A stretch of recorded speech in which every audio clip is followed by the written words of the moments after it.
Amajwi yafashwe mu ibanga arimo aranenga shebuja Antoine Felix Tshisekedi avuga iby'imikorere ye itagenda ndetse n'uburyo agenda bigura intege aseta ibirenge mu masezerano ya Rwanda na Nairobi. Ibi nibyo ngo byaba byamupfiriyemo kwirukanwa. Perezida Felix Antoine Tshisekedi wa Repubulika na Demokarasi ya Kongo yaraye yirukanye ku mirimo Serge Kabeya Jibangu wari intumwa ye yihariye ishinzwe gukurikirana ibiganiro bya Nairobi na Rwanda. Umuvugizi wa Tshisekedi Tina Salamo niwe watangaje ko Jibangu yirukanywe asimburwa na Sumbusita Mambo. Iyi ni inkuru Media ukomeje gutega amatwi tugusaba gukora subscribe na like ku biganiro byacu kugira ngo ujye ubana natwe 5 kuri 5. Amakuru avuga ko Tina Salamo yatangaje yuko uyu Jibangu yirukanywe nyuma yuko hari amajwi yaba yarafashwe mu ibanga ubwo yanengaga imikorere ya Perezida Antoine Felix Tshisekedi ashinzwe kubera umukozi. Amakuru avuga ko uyu mugabo yaba yarirukanwa azira ayo majwi, ni amajwi yumvikanamo anengamo shebuja ndetse kwa gatatu w'iki cyumweru yatumye yitaba urwego rushinzwe iperereza NAR rwatangiye kumukoraho iperereza. Andi makuru kandi avuga ko Jibangu yaba yazize ibiganiro M23 yahuriyemo i Kampala na leta ya Kongo mu kwezi gushize.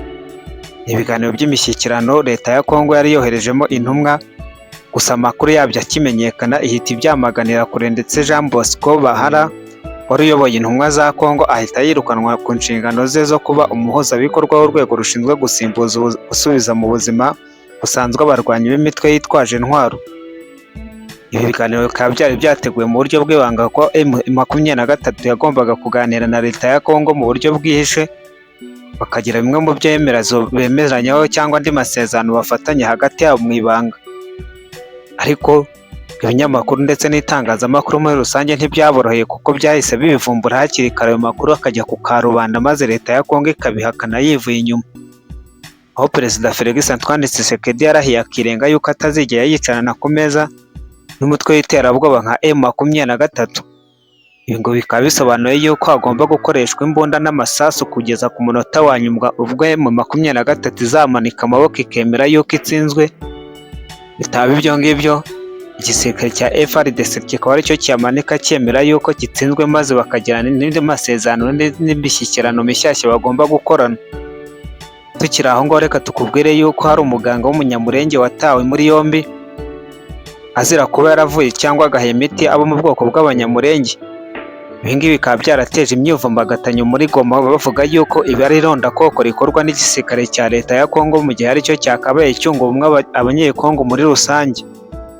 Uyu muganga akaba ari umudogiteri wakoreraga mu bitaro byo muri Kivu y'Amajyaruguru i Goma.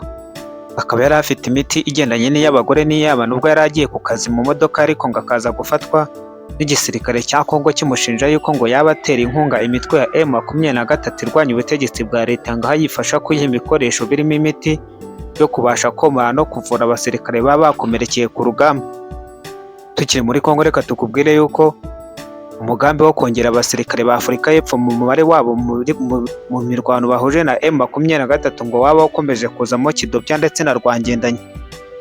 Umugambi w'ubutegetsi bwa Afurika y'Epfo wo kongera ingabo mu bikorwa by'umuryango wa Afurika y'Amajyepfo SADC byo kurwanya umutwe wa M23 ukorera mu burasirazuba bwa Repubulika na Demokarasi ya Kongo ngo ukomeje kuzamo ibibazo. Mu Ukuboza 2023 ingabo 2900 z'iki gihugu zoherejwe mu ntara ya Kivu y'Amajyaruguru zihuriweho n'izindi zaturutse muri Tanzania na Malawi. Muri rusange abo bose hamwe bakaba bateranije bari 5000 kugira ngo ingabo za Afurika y'Epfo zikora akazi kazijyanye neza zari zikeneye nibura amarandi miliyari 2.4 mu mezi 12 y'ubutumwa gusa ayabonetse gusa mu kigega cya leta za kubonekamo miliyari 2.1. Umuyobozi mu ngabo za Afurika y'Epfo ushinzwe ibikorwa bihuriweho na Lieutenant General Sifiwera Kisangweni aheruka mu nteko nshingamategeko yavuze ko nta gahunda ihari yo kongera ingabo muri Kongo mu gihe amafaranga akenewe yaba atabonetse. Lieutenant General Sifiwe Sangweni yasubizaga ikibazo cy'umudepite Karire Nihawusi uhagarariye ishyaka FF Economic Freedom Fighters. Yagize ati ubu nta gahunda yo koherezayo abandi basirikare mu gihe amafaranga akenewe ataraboneka. Depite kuri uyu wa 29 Kanama yatangaje ko mu gihe ingabo za Afurika y'Epfo zidafite ibikenewe mu bikorwa byazo muri Kongo, umutekano wazo uri mu kaga kandi ko zikwiye guhita zitahanwa ikubagaho. Aho yagize ati Economic Freedom Fighters iracyashimangira ko mu gihe cyose ingabo zacu ziri muri Congo zitabona ibyo zikeneye, umutekano wazo ugakomeza gutera impungenge zose zikwiye gutaha. Inzobere mu gisirikare Harumire de Roma Heitman yatangarije ikinyamakuru The Citizen ko ingabo 5,000 za SADC muri Congo zifite intege nke kandi ko zishobora kuzagabanyuka. Heitman yagaragaje ko bidashoboka ko ingabo 5,000 zagarura umutekano mu burasirazuba bwa Congo mu gihe byananiye z'umuryango w'abibumbye zigera ku 15,000. Aya makuru akaba ari inkuru Meddy ukomeje gutega amatwi. Uyu munyafurika y'epfo wamaze imyaka 26 mu ngabo z'iki gihugu abona ko byibuze ingabo za SADC ziri hagati y'15,000 n'ibihumbi 20 arizo zishobora kugarura amahoro n'umutekano muri Congo mu gihe zaba zifite indege zihagije ndetse n'ibindi bikoresho bya gisirikare birimo amadrone, indege, imodoka zigenda ku butaka, amasasu ndetse n'imbunda n'ikoranabuhanga ngo rigezweho.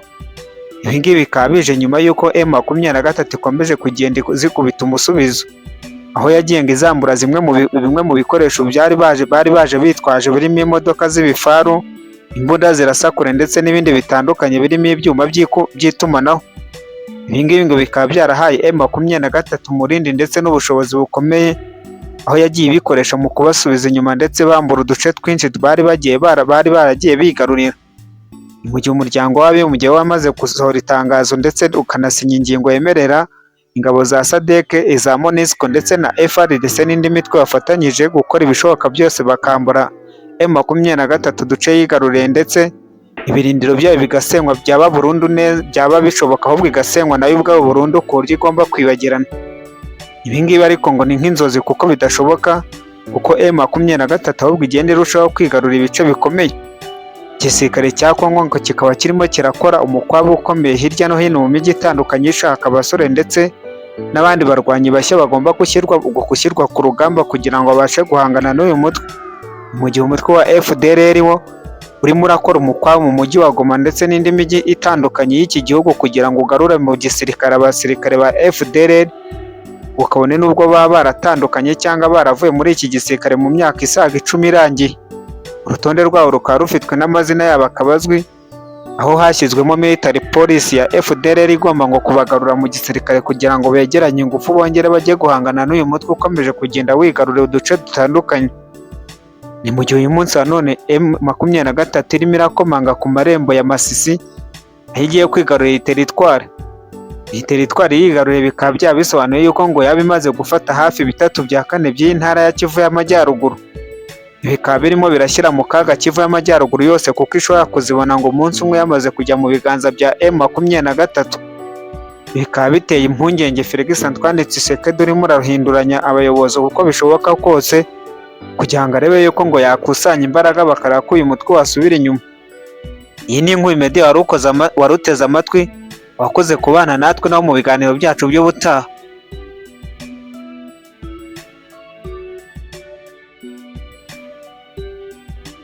Amajwi yafashwe mu ibanga arimo aranenga shebuja Antoine Felix Tshisekedi avuga iby'imikorere y'itagenda ndetse n'uburyo agenda bigura intege aseta ibirenge mu masezerano ya Rwanda na Nairobi. Ibi nibyo ngo byaba byamufiriyemo kwirukanwa. Perezida Felix Antoine Tshisekedi wa Repubulika na Demokarasi ya Kongo yaraye yirukanye ku mirimo Serge Kabeya